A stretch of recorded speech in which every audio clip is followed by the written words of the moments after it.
আসসালামু আলাইকুম সবাইকে অ্যাস্থেটিক নেশন ফিটনেসে সবাইকে স্বাগতম। এখন সবার একটা খুবই জনপ্রিয় প্রশ্ন যে যারা সাধারণ মানুষ জিম করলে লাভটা কি হয়? জিম করলে আমি কি বেনিফিটটা পাবো?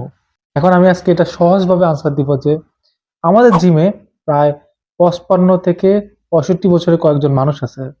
তাদের আপনার হার্টে কোনো সমস্যা নাই, কিডনিতে কোনো সমস্যা নাই, হাই ব্লাড প্রেশার নাই।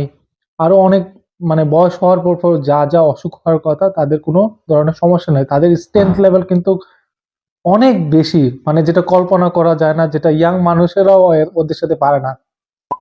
এই জিনিসটা দেখে যদি বুঝতে পারেন জিম করলে কি লাভ হয়। জিম যারা করে তারা কিন্তু তাদের লাইফস্টাইল নিয়ে খুব সিরিয়াস থাকে। যার কারণে তাদের কোনো অসুখ-বিসুখ হয় না। এটাই হচ্ছে বেনিফিট যে আপনি আপনার প্রতি ইনভেস্ট করবেন, আপনি সুস্থ থাকবেন, আপনি ভালো থাকবেন।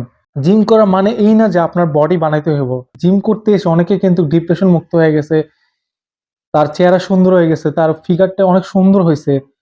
আরো অসংখ্য বেনিফিট আছে। শুধু জিম করলে যে বডি হয় এটা না, জিম করলে অনেক কিছু বেনিফিট আছে। এর মধ্যে সবচেয়ে বেশি বেনিফিট হলো আপনার হেলথ ভালো থাকবে, আপনি সুস্বাস্থ্যের অধিকারী হবেন, আপনি বড় ধরনের অসুখ বিসুখ থেকে মুক্ত থাকবেন। এটাই হচ্ছে সবচেয়ে বড় বেনিফিট জিম করার মাঝে। এখন জিম না করেও আপনি এইভাবে ফিট থাকতে পারবেন যদি আপনার লাইফস্টাইল যদি ঠিক থাকে।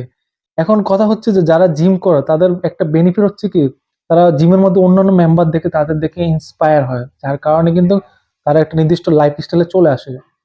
এই কারণে জিম করা বেনিফিটটা একটু বেশি, নর্মাল মানুষ থেকে। তো আশা করি জিম করে কি কি বেনিফিট হয় আপনারা বুঝে গেছেন। তো ভিডিওটা কেমন লাগলো কমেন্ট করে অবশ্যই জানাবেন। টিল দেন, আল্লাহ হাফেজ।